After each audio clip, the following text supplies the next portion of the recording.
So no criticism in this one. One valuable aspect of American Canto is its description of Kennedy as textbook emotionally abusive in the Catholic narcissistic vein.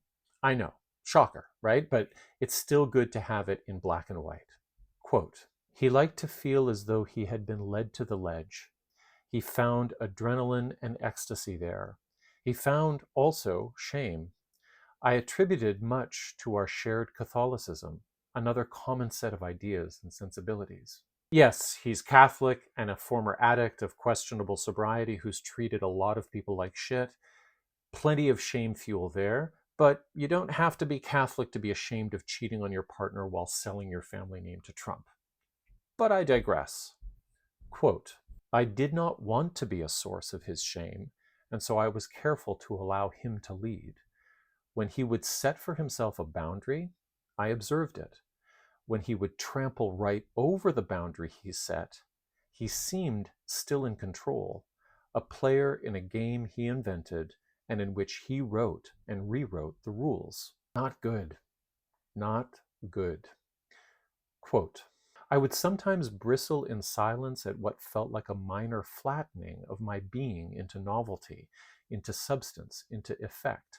The very qualities that led him to melodramatic worship led him to blame me for his weakness, transforming me divine and then unholy and then divine again. Both extremes came at the expense of my humanity. I did not like being made to feel as though I was some great temptation that enthralled or terrified him, or enthralled him by terrifying him, depending on his mood. Now, anytime there's a description of this behavior on a big platform, I think it's a positive thing. And I hope that as everyone gets tired of the salacious bullshit, that they can see this aspect of things really clearly. Quote, he did not tell me he felt unhinged. He told me, you have made me unhinged. His expression of what he felt was an accusation. He was unhinged, and for that I was responsible. Not good. Okay, I know I said no criticism in this one, but here's the thing.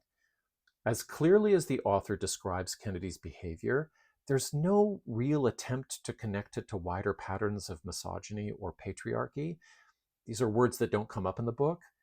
And the saddest example of this failure in solidarity is that the author bonds with Kennedy in part through his account of his life with Mary Richardson, his second wife.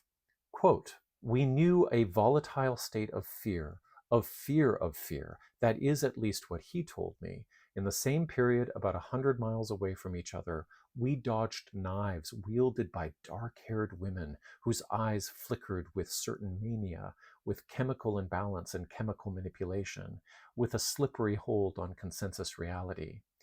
He told me about how he held the door shut and moved his hands out of the way as the tip of the blade stabbed through the wood. I told him about the high shelf where I would climb to stash the knives out of reach. Now, the author is talking about her mother, who used substances, but Kennedy is telling the author about the woman with whom he had 4 children, but whose mental health declined in relation to finding out from his handwritten diary that he was constantly fucking other women. So Kennedy took Richardson to court, which is where he's very successful, obviously, very at home, and he described her as abusive in a still sealed court document aimed at winning custody of the kids. So this author just passes along his account as though he's credible, even after she knows how he projects onto and can turn against women. But Richardson's family described Kennedy mocking Mary and demeaning her struggles with jealousy and substance use before she died of suicide in 2012. This is only 12 years before Kennedy started to blame his own obsessive behavior on this author. I don't know if this author looked into the record on Mary Richardson, but I hope everyone does, because of all of the ghosts in this guy's past, hers is the one that can haunt him to implosion.